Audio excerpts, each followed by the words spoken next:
ಭಾರತ ಇದು ಕೇವಲ ಒಂದು ಭೂಭಾಗವಲ್ಲ, ಇದೊಂದು ಜಾಗೃತ ಚೈತನ್ಯ. ಅಧರ್ಮ ಹೆಚ್ಚಾದಾಗಲೆಲ್ಲ ಭಗವಂತ ಇಲ್ಲಿ ಮನುಷ್ಯನ ರೂಪದಲ್ಲಿ ಅವತರಿಸುತ್ತಾನೆ ಎಂಬುದು ನಮ್ಮ ನಂಬಿಕೆ. 19ನೇ ಶತಮಾನದ ಆರಂಭದಲ್ಲಿ ಭಾರತವು ಬ್ರಿಟಿಷರ ಆಳ್ವಿಕೆಯಲ್ಲಿ ತನ್ನ ಆತ್ಮವನ್ನೇ ಮರೆಯುತ್ತಿದ್ದ ಕಾಲ. ಪಾಶ್ಚಾತ್ಯ ಶಿಕ್ಷಣ ಮತ್ತು ವಿಚಾರಧಾರೆಗಳಿಗೆ ಮರುಳಾಗಿ ನಮ್ಮ ಸಂಸ್ಕೃತಿಯನ್ನು ನಾವೇ ಹೀಯಾಳಿಸುತ್ತಿದ್ದ ಸಂಧಿಕಾಲವದು. ಅಂತಹ ಸಮಯದಲ್ಲಿ ಈ ಪವಿತ್ರ ಭೂಮಿಯ ಆಧ್ಯಾತ್ಮಿಕ ಶಕ್ತಿಯನ್ನು ಮತ್ತೆ ಜಾಗೃತಗೊಳಿಸಲು ಒಬ್ಬ ಮಹಾಪುರುಷ, ಅವತಾರ ಪುರುಷ ಧರೆಗಿಳಿದರು. ಅವರು ಯಾವುದೇ ಪಂಡಿತರಲ್ಲ, ರಾಜಕಾರಣಿಯಲ್ಲ, ಅವರೊಬ್ಬ ಸರಳ ಅರ್ಚಕ. ಅವರೇ ಶ್ರೀರಾಮಕೃಷ್ಣ ಪರಮಹಂಸರು.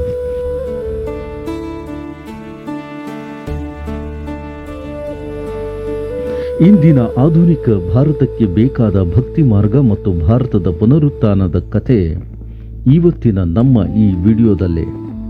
ರಿಯಲ್ ಸ್ಟೋರಿಗಳನ್ನು ಕೇಳಿ ರಿಯಲಿ ಇನ್ಸ್ಪೈರ್ ಆಗ್ತೀರಾ. ಟಾಪ್ ಸ್ಟೋರೀಸ್ ಚಾನೆಲ್ ಅನ್ನು ಲೈಕ್ ಮಾಡಿ.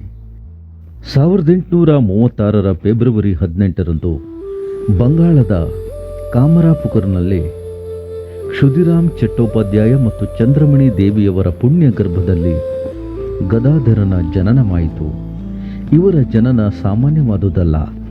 ತಂದೆ ಕ್ಷುದಿರಾಮರಿಗೆ ಗಯಾದಲ್ಲಿ ಗದಾಧರ ವಿಷ್ಣುವು ತಾನು ನಿನ್ನ ಮಗನಾಗಿ ಹುಟ್ಟುತ್ತೇನೆ ಎಂದು ಕನಸಿನಲ್ಲಿ ಅಪ್ಪಣೆ ಕೊಟ್ಟಿದ್ದರಂತೆ. ಬಾಲ್ಯದಿಂದಲೇ ಗದಾಧರನಿಗೆ ಲೌಕಿಕ ಶಿಕ್ಷಣದ ಮೇಲೆ ಆಸಕ್ತಿ ಇರಲಿಲ್ಲ. ಹೊಟ್ಟೆ ತುಂಬಿಸಿಕೊಳ್ಳುವ ಶಿಕ್ಷಣ ನನಗೇಕೆ ಎಂದು ಪ್ರಶ್ನಿಸುತ್ತಿದ್ದ ಬಾಲಕ. ಪ್ರಕೃತಿಯ ಸೊಬಗಿನಲ್ಲಿ ಸಮಾಧಿ ಸ್ಥಿತಿಗೆ ತಲುಪುತ್ತಿದ್ದನು. ಒಮ್ಮೆ ಆಕಾಶದಲ್ಲಿ ಹಾರುತ್ತಿದ್ದ ಬಿಳಿ ಬಕಪಕ್ಷಿಗಳ ಸಾಲನ್ನು ಕಂಡು ಪರವಶನಾಗಿ ಪ್ರಜ್ಞೆ ತಪ್ಪಿ ಬಿದ್ದದ್ದು ಅವರ ಮೊದಲ ಸಮಾಧಿ ಸ್ಥಿತಿ. ಬದುಕಿನ ಹುಡುಕಾಟ ಗದಾಧರನನ್ನು ದಕ್ಷಿಣೇಶ್ವರದ ಕಾಳಿ ಮಂದಿರಕ್ಕೆ ಕರೆತಂದಿತು. ಅಲ್ಲಿ ಅವರು ಕೇವಲ ಅರ್ಚಕರಾಗಿ ಉಳಿಯಲಿಲ್ಲ, ಜಗನ್ಮಾತೆ ಕಾಳಿಯನ್ನು ಸಾಕ್ಷಾತ್ಕರಿಸಿಕೊಳ್ಳಲೇಬೇಕೆಂಬುದು ಅವರ ಹಂಬಲ. ಅವರಲ್ಲಿ ಆ ಹಂಬಲ ಬೆಂಕಿಯಂತೆ ಉರಿಯಿತು. ತಾಯಿ, ನೀನು ರಾಮಪ್ರಸಾದನಿಗೆ ದರ್ಶನ ನೀಡಿದೆ, ನನಗೇಕೆ ನೀಡುತ್ತಿಲ್ಲ ಎಂದು ಅಳುತ್ತಿದ್ದರು. ಅವರ ವ್ಯಾಕುಲತೆ ಎಷ್ಟಿತ್ತೆಂದರೆ ಕೊನೆಗೆ ಪ್ರಾಣ ತ್ಯಾಗಕ್ಕೂ ಮುಂದಾದರು. ಆಗ ಜಗನ್ಮಾತೆಯ ದರ್ಶನವಾಯಿತು. ಅಂದಿನಿಂದ ಗದಾಧರ ರಾಮಕೃಷ್ಣರಾದರು. ಕಲ್ಲಿನ ವಿಗ್ರಹದಲ್ಲಿ ಸಾಕ್ಷಾತ್ ಚೈತನ್ಯವನ್ನು ಕಂಡು ಅದಕ್ಕೆ ಉಣಿಸಿ ಮಾತನಾಡಿಸುವ ದಿವ್ಯ ಉನ್ಮಾದ ಅವರದ್ದಾಗಿತ್ತು. ರಾಮಕೃಷ್ಣರ ವಿಶೇಷತೆ ಎಂದರೆ ಅವರು ಕೇವಲ ಒಂದು ಮಾರ್ಗಕ್ಕೆ ಸೀಮಿತವಾಗಿರಲಿಲ್ಲ. ಅವರು ತಂತ್ರ ಸಾಧನೆಯನ್ನ ಮಾಡಿದರು, ಭಕ್ತಿಯಲ್ಲಿ ಮುಳುಗಿದರು. ಅಷ್ಟೇ ಅಲ್ಲದೆ ಇಸ್ಲಾಂ ಮತ್ತು ಕ್ರೈಸ್ತ ಧರ್ಮದ ದಾರಿಗಳಲ್ಲೂ ಸಾಧನೆ ಮಾಡಿ ಆ ಎಲ್ಲ ಮಾರ್ಗಗಳು ತಲುಪುವುದು ಒಂದೇ ಪರಮಾತ್ಮನನ್ನು ಎಂದು ಸ್ವತಃ ಅನುಭವಿಸಿ ಹೇಳಿದರು. ಇಂದಿನ ಕಾಲಕ್ಕೆ ಅತ್ಯವಶ್ಯಕವಾದಂತಹ ಯಥೋಮತ ತಥೋಪಥ ಎಂಬ ಸತ್ಯವನ್ನು ಅವರು ಜಗತ್ತಿಗೆ ನೀಡಿದರು. ಇದು ಭಾರತದ ಸಹಿಷ್ಣುತೆಯ ಅಡಿಪಾಯವಾಯಿತು.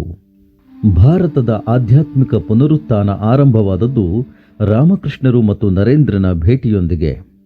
ನೀವು ದೇವರನ್ನು ನೋಡಿದ್ದೀರಾ ಎಂಬ ನರೇಂದ್ರನ ಪ್ರಶ್ನೆಗೆ, ಹೌದು, ನಿನ್ನನ್ನು ನೋಡುತ್ತಿರುವಂತೆಯೇ ದೇವರನ್ನು ನೋಡುತ್ತಿದ್ದೇನೆ ಎಂದು ಆತ್ಮವಿಶ್ವಾಸದಿಂದ ಉತ್ತರಿಸಿದ ಏಕೈಕ ಮಹಾಪುರುಷ ರಾಮಕೃಷ್ಣರು.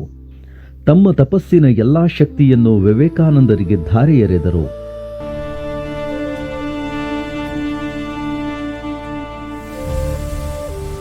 ಭಾರತದ ದಾರಿದ್ರ್ಯವನ್ನು ನೀಗಿಸಲು, ದೇಶದ ಗೌರವವನ್ನು ಜಗತ್ತಿನಾದ್ಯಂತ ಪಸರಿಸಲು ಅವರು ವಿವೇಕಾನಂದ ಎಂಬ ಸಿಂಹವನ್ನು ಸಿದ್ಧಪಡಿಸಿದರು. ಇಂದು ನಾವು ಕಾಣುತ್ತಿರುವ ಆಧುನಿಕ ಭಾರತದ ಸಾಂಸ್ಕೃತಿಕ ಜಾಗೃತಿಗೆ ರಾಮಕೃಷ್ಣ ಪರಮಹಂಸರೇ ಮೂಲ ಪ್ರೇರಣೆ. ಶ್ರೀರಾಮಕೃಷ್ಣರು ಕಠಿಣ ಯೋಗವನ್ನಾಗಲಿ ಅಥವಾ ಸಂಕೀರ್ಣ ಶಾಸ್ತ್ರಗಳನ್ನಾಗಲಿ ಬೋಧಿಸಲಿಲ್ಲ. ಬದಲಾಗಿ ಮನೆಯಲ್ಲಿಯೇ ಇದ್ದು ಭಕ್ತಿಯಿಂದ ದೇವರನ್ನು ನೆನೆಯಿರಿ, ಸಂಸಾರದಲ್ಲಿದ್ದರೂ ಮನಸ್ಸು ದೇವರ ಮೇಲಿರಲಿ ಎಂಬ ಸರಳ ಮಾರ್ಗವನ್ನು ಜನಸಾಮಾನ್ಯರಿಗೆ ತೋರಿಸಿಕೊಟ್ಟರು.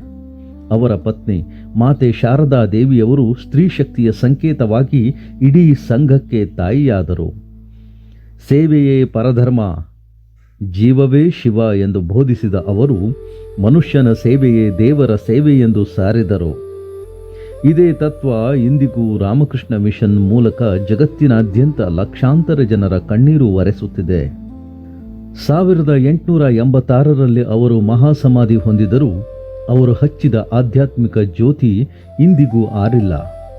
ಶ್ರೀರಾಮಕೃಷ್ಣ ಪರಮಹಂಸರು ಕೇವಲ ಒಬ್ಬ ಸಂತನಲ್ಲ, ಅವರು ಈ ಯುಗದ ಅವತಾರ. ಭಾರತಕ್ಕೆ ತನ್ನ ನೈಜ ಶಕ್ತಿಯ ಅರಿವು ಮೂಡಿಸಿದ ದಿವ್ಯ ಚೇತನ. ನಿಮ್ಮ ಬದುಕಿನಲ್ಲಿ ಕತ್ತಲೆ ಆವರಿಸಿದಾಗ, ದಾರಿ ಕಾಣದಾದಾಗ ಒಮ್ಮೆ ಈ ಮಹಾಪುರುಷನ ಜೀವನವನ್ನು ನೆನೆಯಿರಿ. ಅವರ ಸರಳತೆ, ಸತ್ಯ ಮತ್ತು ಭಕ್ತಿ ನಮಗೆ ದಾರಿದೀಪವಾಗಲಿ. ಈ ಕಥೆ ನಿಮಗೆ ಇಷ್ಟವಾಗಿದ್ದರೆ ನಮ್ಮ ಚಾನೆಲ್ ಸಬ್ಸ್ಕ್ರೈಬ್ ಮಾಡಿ ಮತ್ತು ಈ ವಿಡಿಯೋವನ್ನು ಎಲ್ಲರಿಗೂ ಹಂಚಿಕೊಳ್ಳಿ. ಭಾರತದ ಈ ಮಹಾನ್ ಪರಂಪರೆಯನ್ನು ಉಳಿಸೋಣ. ಧನ್ಯವಾದಗಳು.